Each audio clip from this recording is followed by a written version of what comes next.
আজি আমাৰ মহিলা উদ্যমিতাৰ 100 নম্বৰ সভাখন সম্পূৰ্ণ হ'ল আৰু আজিলৈকে প্ৰায় 25 লাখ হিতাধিকাৰীয়ে মহিলা উদ্যমিতা অভিযানৰ পুঁজি লাভ কৰিলে।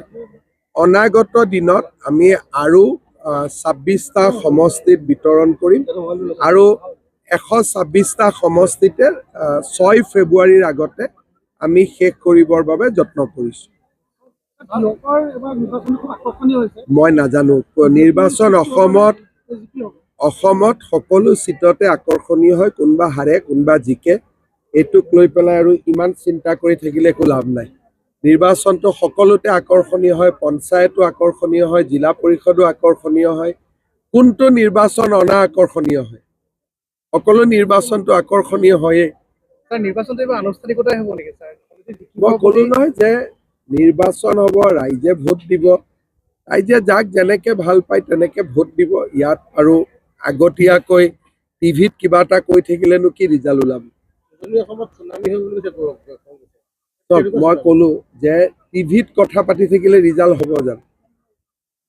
এইটোতো কোনো ৰিজাল্ট নহয়। গতিকে কাম কৰি গৈ থাকক, মানুহে কাম চাই ভোট দি থাকিব। মই সেইটোকে ক'লো যে টেলিভিশ্যনত কথা কৈ থাকিলে ৰিজাল্টটো বদলিব পাৰিব নেকি? ৰিজাল্টটোতো নবদলে। ৰাইজে যাক যেনেকে ভাল পায় তেনেকেই ভোট দিব। সেইকাৰণে কেইটা চিট পাম, কেইটা চিট নাপাম, টেলিভিশ্যনত কৈ থকাতকৈ EVM-ত যাতে ভোটটো পৰে তাৰ কাৰণে গাঁৱত গৈ চেষ্টা কৰি থাকিলে মূল্য বেছি পাব। সেইকাৰণে কৈছো যে মই বুজি পাওঁ যে টিভিক ক'লে ভোট নাপাওঁ।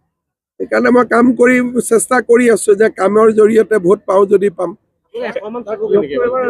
মই সেইটোকে ক'লো নহয় যে টেলিভিশ্যনৰ আগত চিটত মই যদি ক'লো 100 পাম বুলি, আপুনি দিব পাৰিব জানো 100টা চিট? তাৰপিছত এইটো ইলেকশ্যনৰ পিছত উল্টাই পুল্টাই বজাইহে থাকিব। গতিকে এইবিলাক কথা, ইমানটা চিট পাম, ইমানটা চিট নাপাম, এইটোতো স্বয়ং ভগৱানেও ক'ব নোৱাৰে আজিৰ দিন। আৰু আমি যে অহাকালি চিটটো ল'বৰ কাৰণে জীয়াই থাকিম সেইটোনো কোনে ক'ব? যোৱাকালি অজিত পাৱাৰ মৰি নাথাকিলে। গতিকে যিদিনাখন হ'ব সেইদিনাখন স্ক্ৰীণত ওলাই থাকিব ন কোনে কেইটা চিট পাব।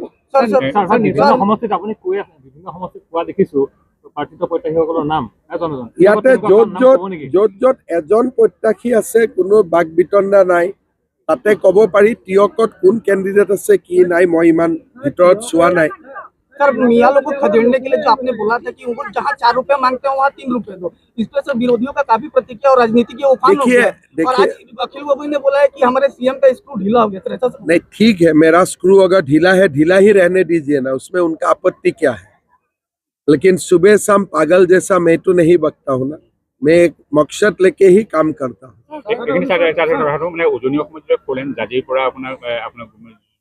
জাজিলৈকে এই ফলেনৰ আপোনাৰ যিকেইটা কোম্পানী আছে চক্ৰু কনষ্ট্ৰাকশ্যন আৰু বিনি কনষ্ট্ৰাকশ্যন, এই দুটা কোম্পানীয়ে ফৰেষ্ট হল্ডি নিদিয়াৰ কাৰণে 5 কোটি টকাৰ ওপৰত ফৰেষ্ট হল্ডি মানে আপোনাৰ দিয়া নাই, যিটো কাৰণে ডিঅ'কৈ আপোনাৰ এখন FIR দিছিলে যোৰহাটৰ আৰক্ষী অধীক্ষকক জানুৱাৰী মাহৰ 2 তাৰিখে, কিন্তু আজিৰ তাৰিখলৈকে গোচৰটো পঞ্জীয়ন নহ'ল।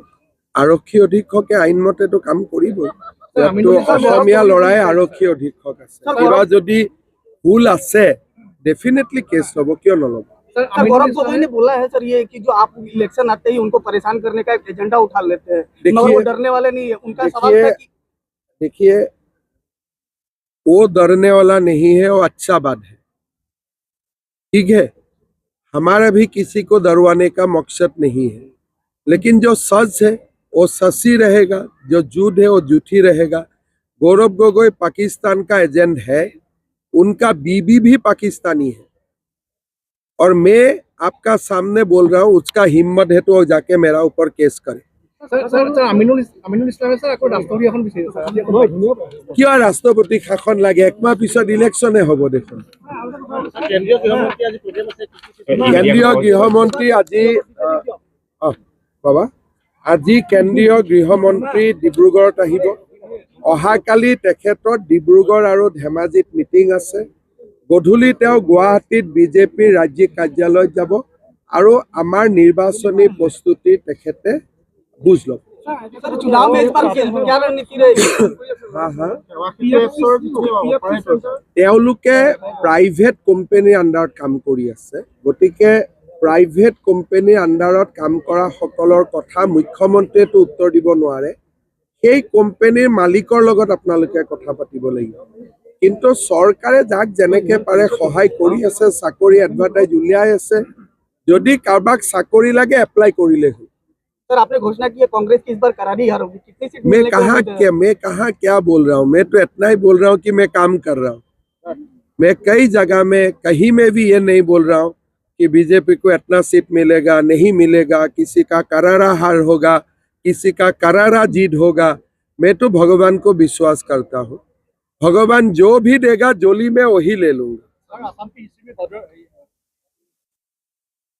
हिस्ट्री में था ये बदन बरफुकन था आज का हिस्ट्री में कौन बदन बरफुकन? देखिए आज का हिस्ट्री में पूरा कांग्रेस ही बदन बरफुकन है जो लोग मियाँ लोगों को बुला के यहाँ बैठा लिया है तो ठीक है हम लोग को फाइट करना पड़ेगा हम लोग फाइट करते रहे सर भाजपा धरोहर है रिपब्लिक डे में तो नहीं लिया इससे क्या होगा? देखिए ये सब का बारे में मैं 6-7 दफा ऑलरेडी गुवाहाटी में बोल भी सका हूँ और उसका पब्लिसिटी भी हो गया है नहीं, सर, अभी ऐसे हाले पर अगर वो आने का दिन देखिए बन जाए तो क्या होगा? देखिए कोई बात का 26 का टिप्पणी मैंने 26 रात को ही कर दिया हूँ सर भास्कर बरुवा আহিব পাৰে নেকি স্যাৰ বিজেপি এতিয়া আৰু এইবিলাক কথা মই নাভাবো যে ইলেকশ্যনলৈকে আজিৰ পৰা গন্তি কৰি কৰি আজি কেই তাৰিখ হ'ল 29 তাৰিখ আৰু 28 দিনে আছে যদি যোৱাবাৰ চাওঁ যোৱাবাৰ ইলেকশ্যন ঘোষণা হৈছিলে 27 ফেব্ৰুৱাৰী তাৰিখে গতিকে আজি হ'ল 29 তাৰিখ এতিয়া আৰু কোনোবা আহিব কোনোবা যাব মই নাভাবো যে এইবিলাক যুক্তিৰ কিবা বা এইবিলাক কথাৰ কিবা মূল্য থাকিব কোনোবা আহিলে যোগদান কৰিব পাৰে কিন্তু এতিয়া যেনেকে যোৱাকালি কোনোবা যুৱকে বিজেপিত যোগদান কৰোতেও মই কৈছো যে এতিয়া ইয়াত আহি আৰু টিকেট পোৱাৰ পৰিৱেশ নাই গতিকে কোনোবাই যদি যোগদান কৰিম বুলি ভাবিও আছে টিকেটৰ লগত ইয়াৰ আৰু সম্পৰ্ক নাই যিসকলে 5 বছৰ কাম কৰিলে কপালৰ ঘাম মাটিত পেলালে আমি তেওঁলোকক এতিয়া টিকট দিব লাগিব এতিয়া যদি মই কোনোবা পাৰ্টিৰ পৰা কাবাক আনি টিকট দিওঁ মুকে বেয়া পাব সেইকাৰণে এতিয়া আৰু কোনো নামৰ জল্পনা কল্পনা এইবিলাক কৰি আৰু এটা নিউজ আৰু এটা টক শ্ব' এইবিলাকত যোৱাৰ মোৰ মতেদি প্ৰয়োজন নাই যোৱাবাৰ 27 ফেব্ৰুৱাৰীত হৈছিলে ৰাজ্য চৰকাৰে বিচাৰে যে বহাগ বিহুৰ আগতে ইলেকশ্যনটো হ'ব লাগে অসমৰ ৰাইজেও বিচাৰে গতিকে যোৱা 3টা ইলেকশ্যন মই দেখিছোঁ যে বহাগ বিহুৰ আগতে ইলেকশ্যন কমিশ্যনে কৰিছে গতিকে এইবাৰো ধৰি ল'ব পাৰোঁ যোৱাবাৰ হয়তো 27 ফেব্ৰুৱাৰী কৰিছে তাৰ আগৰবাৰ 1 মাৰ্চত ঘোষণা কৰিছিলে গতিকে 2-3 দিনৰ তাৰতম্য থাকিব পাৰে কিন্তু মোটামুটি ইলেকশ্যনৰ মাজত এতিয়া আমি সোমাই গ'লোঁ যিকোনো মুহূৰ্ততে ইলেকশ্যনৰ ঘোষণা হৈয়ে যাব আজি মোক গোলাঘাটত কৈছে যে এবাৰ মোবাইল দিছে অহাবাৰ বাইক দিয়ক ঠিক আছে বিবেচনা কৰি লওক thank you so much sir gift के लिए আৰু এটা কথা কওঁ মানে আপোনাৰ যোৱা 6 মে তাৰিখে আপুনি যোৱা 6 মে তাৰিখে যদি আমি আমাৰ টিয়কৰ এটা সমস্যা আপোনাৰ অৱগত কৰিছিলোঁ আৰু আপুনি নিজেও কৈছে ফ'ৰলেনৰ যিটো আপোনাৰ 4 কিলোমিটাৰ দৈৰ্ঘ্যৰ মানে যিটো হেৰি আৰু সেইটো জৰীপ চলিলে কিন্তু জৰীপ চলি কিন্তু আজিলৈকে সেই 4 কিলোমিটাৰৰ কাৰণে নতুনকৈ টেণ্ডাৰ হৈছে ৰাস্তাটো হ'ল মানে খুলি দিয়া নাই নহয় নহয় আপোনালোকে মাজত ডিভাইডাৰ এটা খুজিছে সেইটো কথা মই পাতি থৈছো কৰি দিব টিয়কৰ ৰাস্তাৰ মাজত ডিভাইডাৰটো ডাউন কৰি দিম মই কথা পাতি থৈছো কৰি দিব আৰু কিবা আছে আচ্ছা জাজিম ভাই স্যাৰ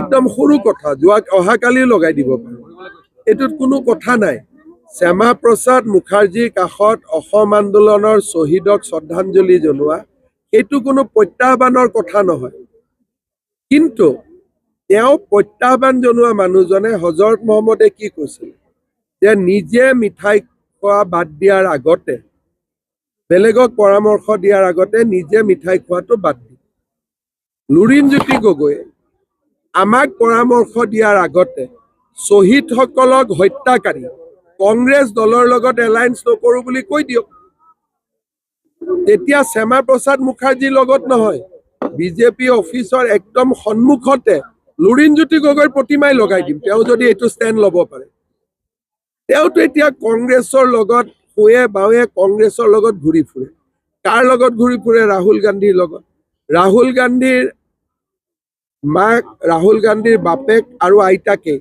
860 জন শ্বহীদক মৰা নাছিল জানো মইতো আছুৰ জেনেৰেল ছেক্ৰেটাৰী নাছিলো আছুৰ জেনেৰেল ছেক্ৰেটাৰীয়ে কংগ্ৰেছ কৰিব পাৰে নেকি গতিকে তেওঁতো কোনো ব্যক্তিত্বই নাই যদি ব্যক্তিত্ব থকা মানুহ হ'লেতেন কমচে কম অখিল গগৈটো কেতিয়াবা নিজে চিঞৰি বাখৰি থাকে মৰিগাঁৱত লুৰিণ গগৈ পাৰ্টীয়ে কেইদিন মিটিং কৰি আছে যে এছআৰৰ পৰা মিয়াৰ নাম কাটা যাব নালাগে তাতকৈ আৰু দুখৰ কথা কি থাকিব পাৰে আপোনালোকে মোক নিজে কওক গতিকে এই মানুহবিলাকৰ কথাত কোনো ভৰসাও নাই আৰু ভৰসা কৰিবও নালাগে প্ৰত্যেক টোল গেটতে লোকেল মানুহক কিবা কিবি কনচেশ্যন দিয়ে ইয়াত কিয় দিয়া নাই মই ডিষ্ট্ৰিক্ট কৈ দিম যোৱা আপোনাৰ যিটো যোৰহাটৰ কেবিনেট সিদ্ধান্ত হৈছিলে যিটো কেবিনেট সিদ্ধান্ত সেইখিনি অলমষ্ট ফুলফিল হৈছে কিন্তু তাৰে জাজিমুখৰ যিখন দলংখন সেই দলংখন কিন্তু কোনো কামৰ আপোনাৰ অগ্ৰগতি নহয় কি হৈছে মই চাই দিব লাগিব মইতো খবৰ কৰি আছো কিন্তু